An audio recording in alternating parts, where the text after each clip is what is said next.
Shalom, this is Daniel John Lee with Torah Restoration Ministries. It's a new goal of the ministry now that I'm going to have a podcast, not just for Shabbat, but I also want to have a midweek podcast. So this is my midweek podcast for 11/24/2010.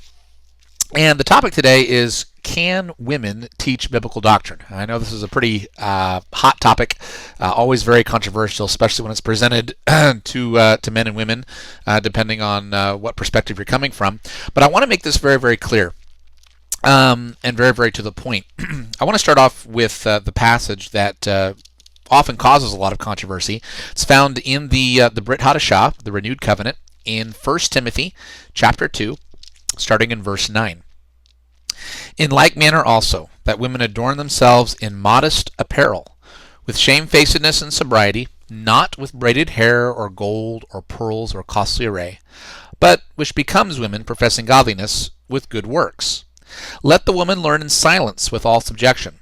But I suffer not a woman to teach, nor to usurp authority over the man, but to be in silence. For Adam was first formed, and then Eve, Hava. And Adam was not deceived, but the woman being deceived was in the transgression. Notwithstanding, she shall be saved in childbearing, if they continue in faith, in charity, and holiness, with sobriety. Now there's actually quite a lot that Rabbi Shaul, Apostle Paul, pens here in 1 Timothy 2. But I want to deal primarily with verse 12. But I suffer not a woman to teach, nor to usurp authority over the man, but to be in silence. Paul makes it very clear that a woman is not given the role or the authority to teach biblical doctrine. Now, there are 3 examples in Scripture that people will try to use to say that this contradicts what Paul was teaching, that Paul didn't really know what he was talking about. But I want to deal with each of these 3 examples. The first example can be found, and we're just going to work backwards from the Brit Hadashah back to Torah. The first example would be in Acts 18:24. If you want to just go ahead and turn to that, Acts 18:24. And here we have an example where a very young and zealous believer, Apollos, is out preaching the word, and he doesn't have quite all the truth. And so a husband and wife team run into him. It's Priscilla and Aquila. And it says here, and a certain Jew named Apollos, born at Alexandria, an eloquent man and mighty in the Scriptures, came to Ephesus.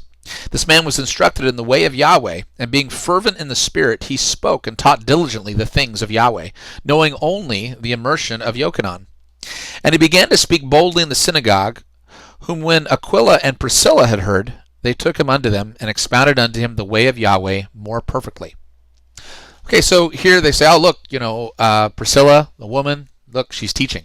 Well, again, this doesn't take a rocket scientist to figure out. If you look at the context of what's being presented here, it's clearly that the husband and wife are both together and they're ministering to Apollos. In other words, any expounding that the woman might be doing is completely under the headship of her husband. He's standing right there. He's expounding. She's supporting him.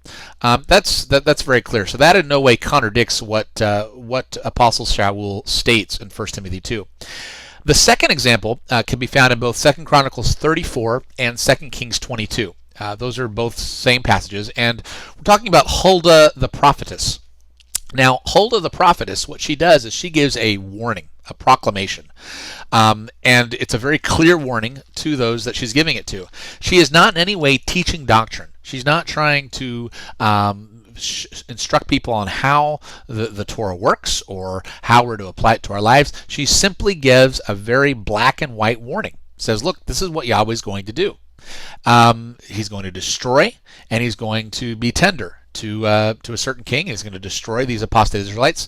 She's just very clear, making a proclamation. There's nothing wrong with a woman doing that. In fact, we see examples of prophetesses all through Scripture. But in no way is she teaching doctrine. So again, that example is in no way contradicting what Apostle Shaul penned. The third and final example, which is very popular, that people try to use, is Judges 4 and 5. And this, of course, is talking about Deborah.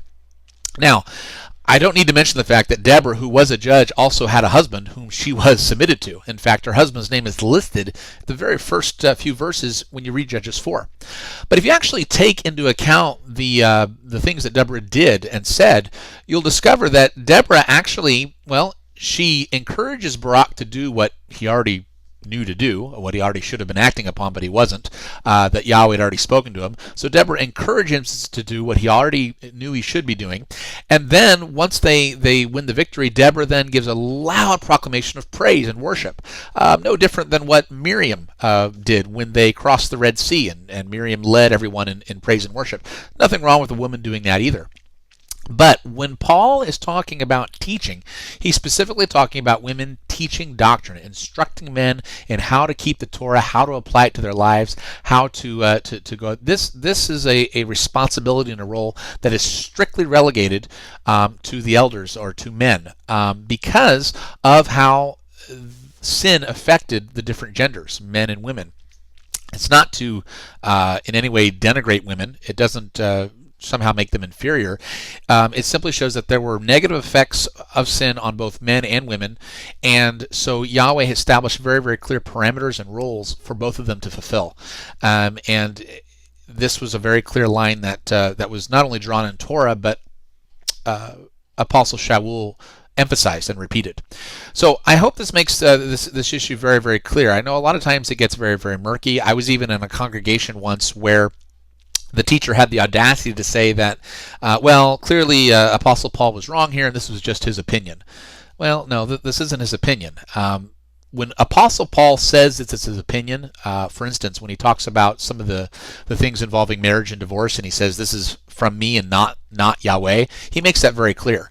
But we know it's not his opinion in 1 Timothy 2 because he expounds directly from Torah. He gives the reasoning behind his statement, going back to the first few chapters of Genesis and what transpired with Adam, his wife, and Hasatan.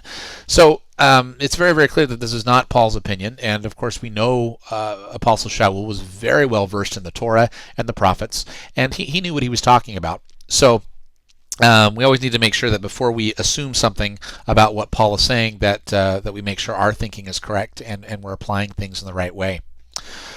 So I hope this podcast is edifying to those that this is designed for, and I pray that you all have a very wonderful rest of your week.